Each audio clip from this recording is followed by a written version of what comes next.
Greetings, and welcome to Beatles Stuffology, where two old friends sit around and talk BS, Beatles stuff, on a track-by-track basis, pretty much for the sake of it. My name is McQuarrie, and I'm here with my co-host, Andrew Deacon. Say hi, Andrew. Hello, how are you? I'm a little bit smitten with the cold today, so if I'm sounding a bit bunged up, that's the reason for it. How are you? Can one be smitten by a cold? That is a very Scottish expression, or at least a Is very it? Glaswegian expression, yes. Oh, okay. Fair enough. In which case I am smitten by cheap carbohydrates and having a slight sugar rush. No, whatever. Yeah. Anyway, Okay. good. Brain freeze, man, in it. Good. Right. So that's another professional start to the show for our dear listener to delve into and analyse on the many chat forums that exist about this podcast. Yes. Okay. Well, good. Let's actually crack on with something so that we can actually get something to talk about. This Well, episode... let's face it, we've made about as much sense as some of the lyrics in today's song. Well, excellent segue, as I would expect from you. This week we are talking about Nowhere Man. So what do you think about Nowhere Man? I think this is a really good example of entry-level Beatles songs, which sounds like a compliment and also an insult, and I think it's possibly a little bit of both. It's one of those songs that seems to be ubiquitous. I reckon it's a song that a lot of people will know, even if they haven't heard it in a long time. Especially of the non-single songs. It's sort of, for me, perhaps up there with the likes of Michelle or, dare I say, Oblidi Oblida. I think a lot of people know these songs. They don't necessarily love them, but they're aware of them. They could probably say quite a few of the lyrics. They could probably hum them. And I think that's a sign of a really effective song. But when I say it's entry level, I mean it's not top tier. It's the kind of songs that most people find it hard to dislike.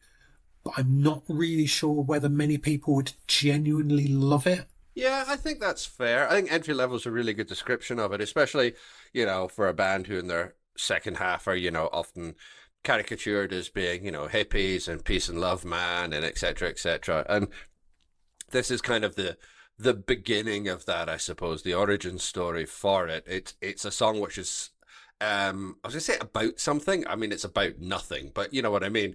It's very much that first breach in the dam of writing about things other than love or relationships or whatever. It's not exactly the first, but it's close enough. And yeah, it's that idea that they're going to write about something, man. They're going to write about what meaning there is in life and blah blah blah and all that kind of stuff. And it's fine as a starting point, but also it's a starting point, and I'm not sure that there's an awful lot of there, which is kind of appropriate for the song, I guess. And I think there's a tick list of Beatles. I don't want to say cliches because again that sounds like I'm being critical, but tropes perhaps. The Rickenbacker guitars, the close harmony singing, in particular 3-part harmonies. You've got ascending and descending melodies. You've got some slightly different structure to it, whether that's in terms of the start or the end, perhaps in this case both. There's quite a lot going on. There's the jaunty bass, dare I say it. You've got lyrics that are both straightforward and also potentially deep man if you want them to be man in it. So there's a lot going on there, and I think it's accessible. Entry level also then applies to accessibility. It's accessible Beatles. It's not the kind of Beatles song that's going to put people off. You might have, say, Strawberry Fields could for some people be a little bit too arty, Helter Skelter a bit too rocky, Revolution Number 9 a bit too pointless. You've got all of these other songs that potentially are going to alienate some people in some ways. I'm not sure there's anything in this that anyone could take any offence to. So if you're not keen on the harder stuff, if you don't necessarily like your bitters or your whiskies, this is a straightforward pint of lager that most people could drink without any complaint whatsoever. Yeah, that's fair. And it's also one which isn't, it's not really a hectoring song, as Lennon becomes increasingly confident in his ability to express his opinions, he will also become increasingly hectoring, increasingly sort of finger wagging. You mentioned Revolution 9, but simply Revolution, sort of as a sort of example of that. This isn't that particularly, even although it is critical of a certain mass of people, the sort of people I guess he would be identifying as the nowhere men would be the kind of the bowler hatted city types, going to work in, the city of London, there and back again, just living this kind of bland sort of nothing life as he sees it. But even so, the lyric is tempered enough to allow for some kind of forgiveness of that, I guess. It's all about, he's all about nothing, but it's not. There's nothing stinging in this. This isn't a stinging retribution against the grey workaday people who bureaucratically dominate our lives or something like that. Like, it's just an example of one thing, and it's. It honestly, it could do with being a little sharper in that if there was something a little bit more specific about it. But again, like you said, it's accessible. It's an entry level thing. It's the way into the way that Lennon will continue to write. And I guess it functions well enough for that. But yeah, it's a bit. I'm trying not to say milquetoast, but it's also maybe a little bit that as well.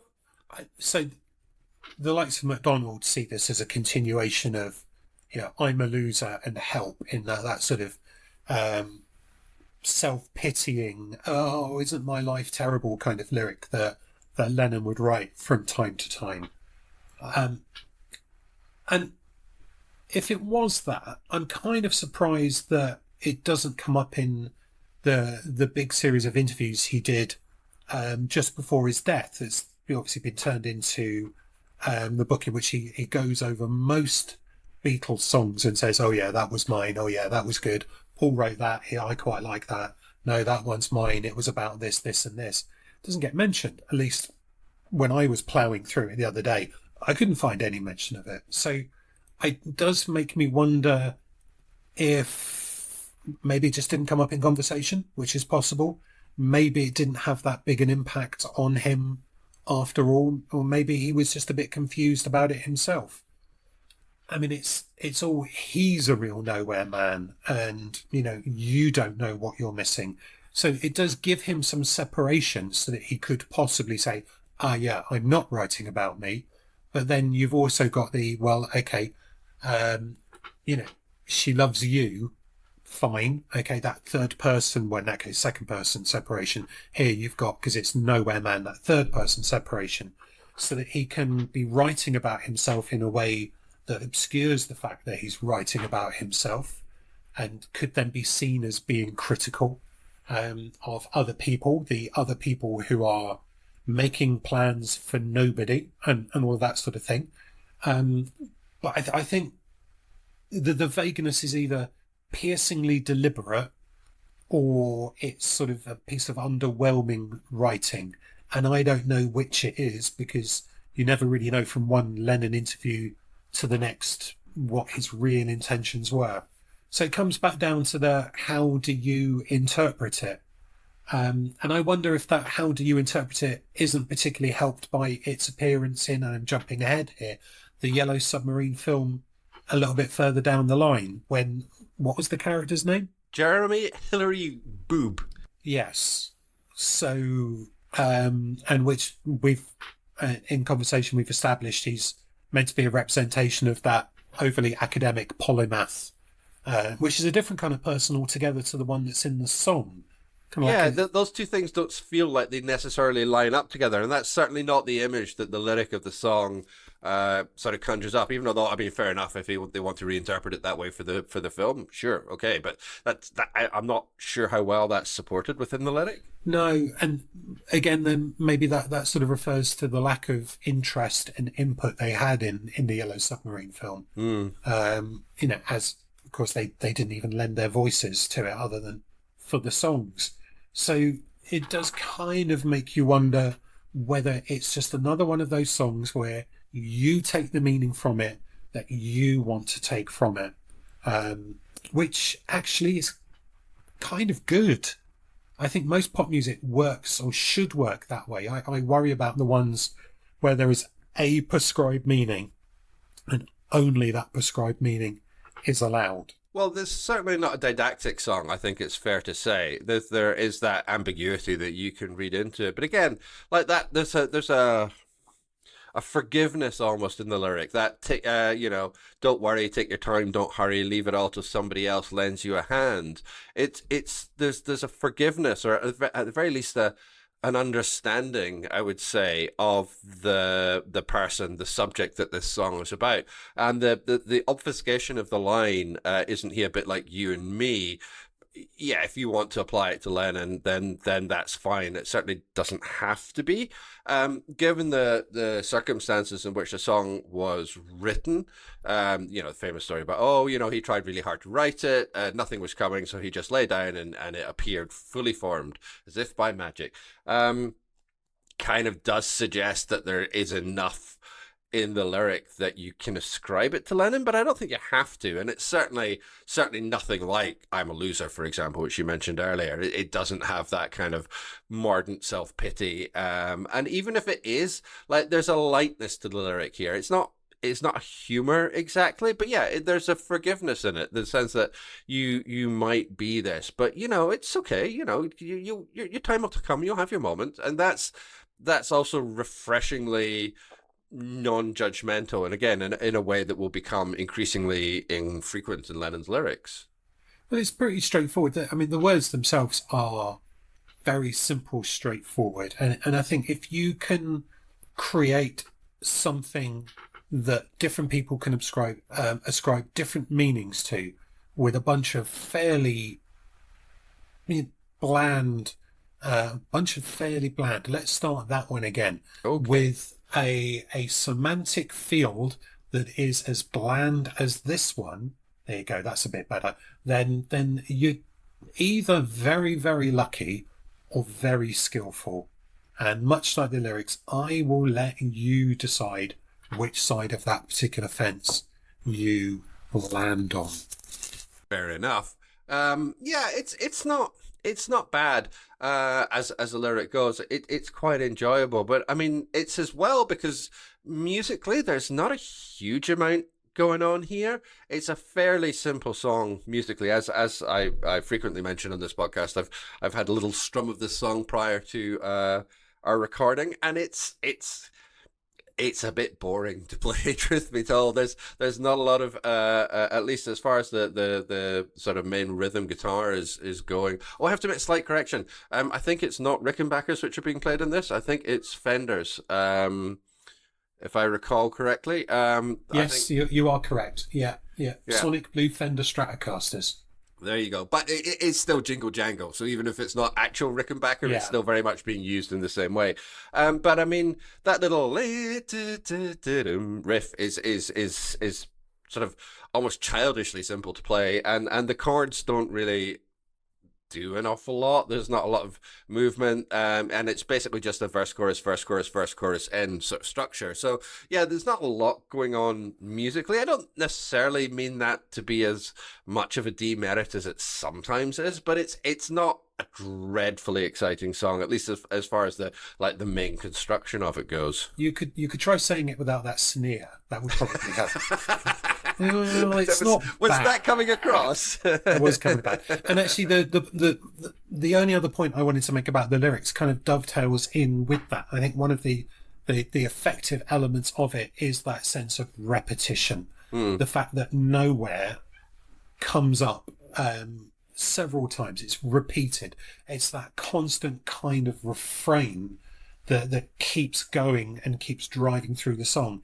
And so, fair enough, there might not be a huge amount of variety in it, but what there is really effective. It is that interesting melody that does rise and fall, and if that gets repeated, then that's a good thing. Yeah, absolutely. And talking about that, but the bass line in this is terrific. It's a really interesting, inventive bass line from McCartney, and it's another one which gets great, or greater, I should say, emphasis on the 2024 remix Red and Blue albums. It's a really moving bass line. I always say it moves a lot, and that those remixes, which can be a bit hit and miss, they do help to emphasize those earlier bass lines, which tend to get a little lost in the mix. And this is another song that does kind of benefit. It gives you a good idea of just how inventive McCartney is being in the bass. Like this isn't dashed off. This isn't half-hearted. There's a lot of work being put in to construct a really interesting bass line in this. So I wonder when they were doing those remixes whether they had in mind the letter that Paul McCartney wrote Alan Klein about the long and winding road, that basically said, push everything that's non-Beatles into the background, bring everything that is the Beatles to the foreground. That could have been a bit of a deciding factor there. You never know.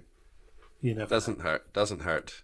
No, no. But it's it's worth pointing out. It is a really effective piece of song construction here. It is really well considered. It is melodic, and that's again, I think, something that supports the old entry level Beatles thing, and perhaps also reinforces the fact that this is, I would reckon, the most melodic of the albums so far. That shows them kind of sharpening their writing tools and also developing their range. Because for a Lennon song, this is, oh God, dare I say it, entering into that kind of territory that will get shot down for by our many, many, many dozens of listeners. It's a bit more of a Paul melody. Yeah, I don't think that's unfair. It's that thing we've mentioned before about horizontal versus vertical melody, but this is it does have more of a McCartney-esque feel to it. The harmonies, I think, help push it in that direction as well, because the harmony work here is, I mean, it's really amazing. It's a really genuinely terrific harmony work, but that tends to be more of a feature of Paul's songs than it does of John's. So yeah, it definitely, things like that sort of hue and making it feel sort of a little bit more sort of McCartney-esque. The separated harmonies are really interesting to listen to. They normally are, but the listening to the isolated George Harrison melody, I think, was a useful thing for me to listen to, because it kind of showed just how disciplined you need to be in these 3-part harmonies, because his line is a long way from the melody, and it works in counter to the melody as well. So to sing that, knowing that you've got this kind of relatively upbeat melody over the top, but you've got to sing the flat, you've got to sing the descending when the melody's ascending. You've got to almost sound a little bit like you're singing out of tune. Is a really interesting thing to do, and it shows the level of discipline that they put in it, and that level of understanding already when it comes to arranging, in order to create something that's particularly effective. So kudos, George.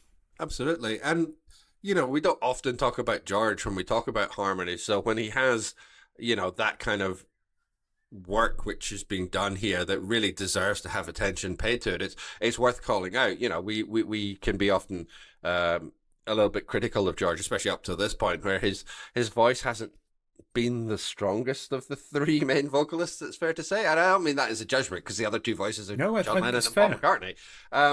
But you can really see in those kind of harmony lines how well he has come on and how much development there has been, how much skill he is able to deploy. And yeah, being able to listen to those separated harmonies, I know it might sound like a bit of a, how can I put this? indulgent thing to do. I managed to avoid swearing. Well done, me. But it is really interesting. It genuinely sheds light on the process, and it's easy to miss when you're just listening to it straight off. But once you hear it, once you start to appreciate those extra sort of details and the extra thought which has been put into the construction of those melodies, like all it does is enhance the song. It just makes the song seem so much more. So I think the other way to look at the effectiveness of a song like this is to consider the success or otherwise when it comes to people trying to interpret the song. Can they put their own stamp on it? Are they able to imbue it with a sense of individuality?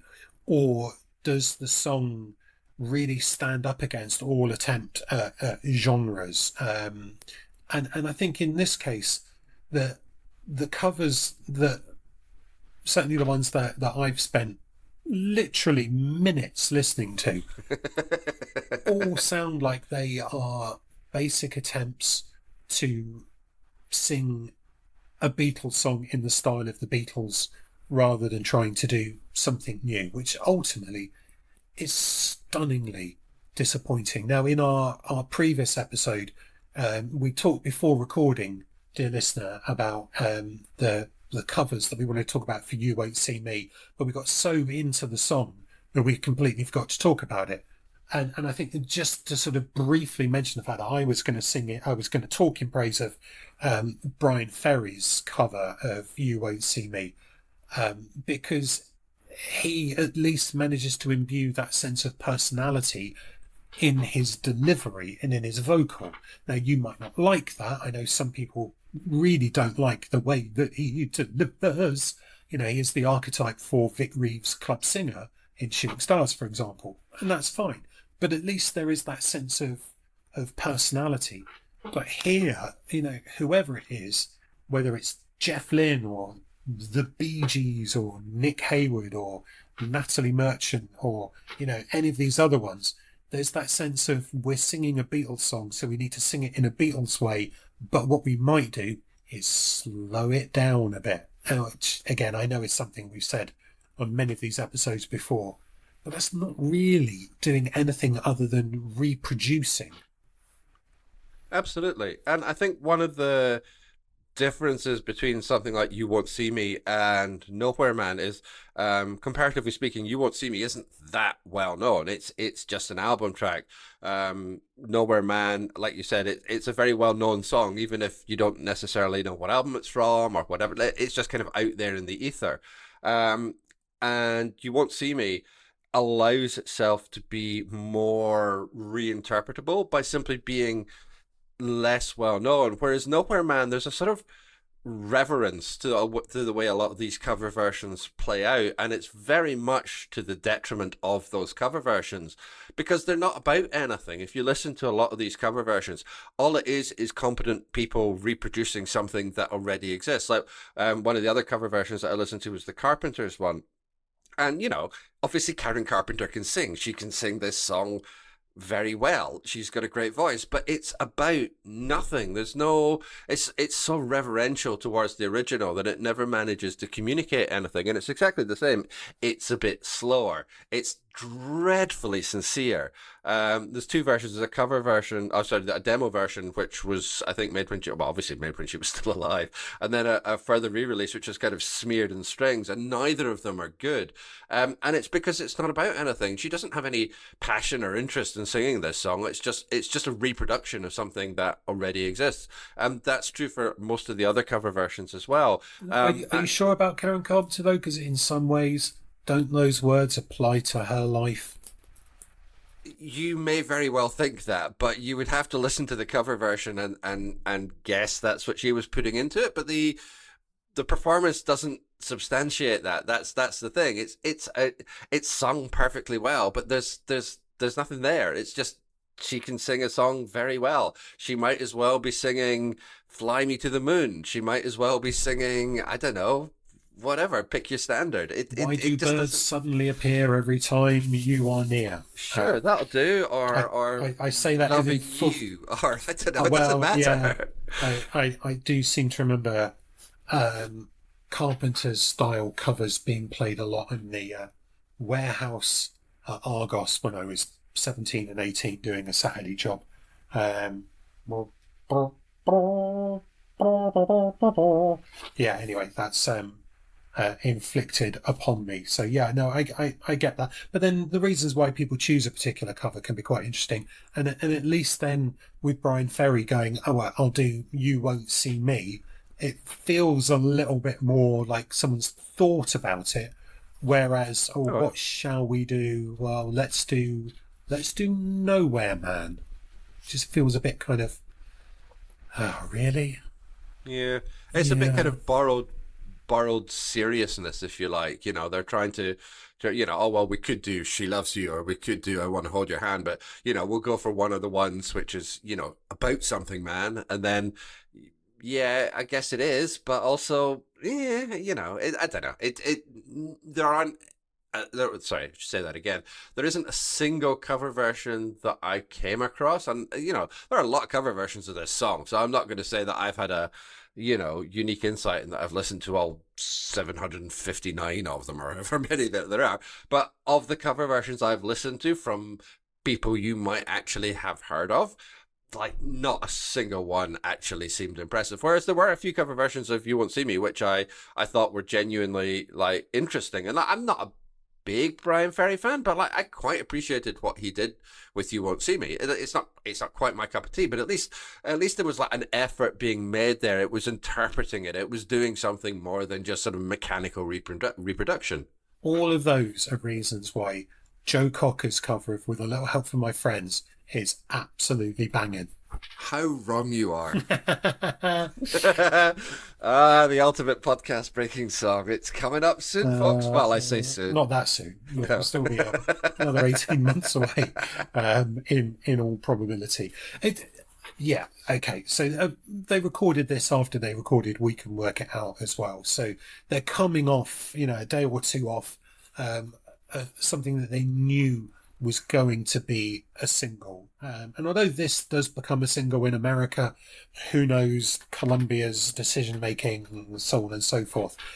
It doesn't quite feel like an attempt to write a single. So maybe it is an attempt by Lennon to say something. But it is at least not a song about love. And we're getting somewhere with that. We are getting that Dylan-esque perhaps sense of writing about something other than the most basic obvious things, or if you are going to write about the most basic obvious things, not writing about them in the most obvious and basic way, unless you're doing it for effect, of course, but that's a whole other story. So there are some interesting things going on here, and they lead on to other interesting things. Almost like it's not just entry level for the listener, it's also entry level for the Beatles. That's a lovely sentiment and a nice. That was a bit Radio 4, wasn't it? That was very good. Yeah, yeah, excellent work. And also that thing about you sort of saying, oh, it's like a Dylan-esque way of writing or whatever. And there is obviously an element of that about it. But what works to Nowhere Man's credit is it doesn't sound like a Dylan song. It sounds like a John Lennon song in the way that, say, something like "You've Got to Hide Your Love Away" does sound like a Dylan song.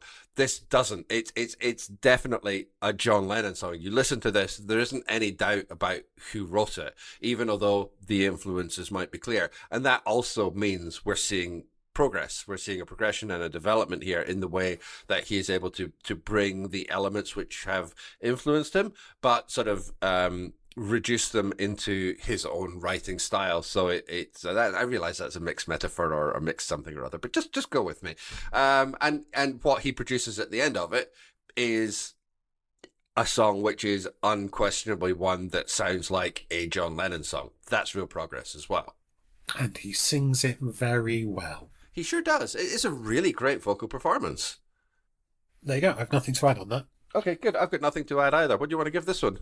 Hey, I thought we were going to wrap up on my entry level remark about 5 minutes ago, but there you Yeah, go. we were, It was- but then it was- I really wanted to say something else. You had a great summation, and I'm sorry I pissed all over it. That's entirely my fault. Yeah, you did slightly. There you go. Yeah, I apologise. Oh, I don't know. I don't think it's a 6, and it's definitely not an 8. I'm not overly certain it's a 7 either, but I'm not doing half, so I'm going to say 7 for its jauntiness. Okay, well, there's nothing wrong with a bit of jauntiness. That's what I say. I am also going to give it 7 because I think it's a perfectly cromulent album track. Lovely. Good. Any last remarks? Nah. All right, great. Well, in that case, you can really get a hold of us.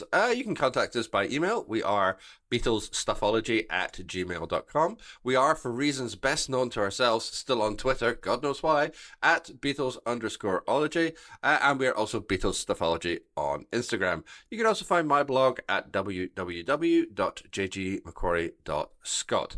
Please like, rate, and review us on whatever podcatcher you're using so that more people can find the show.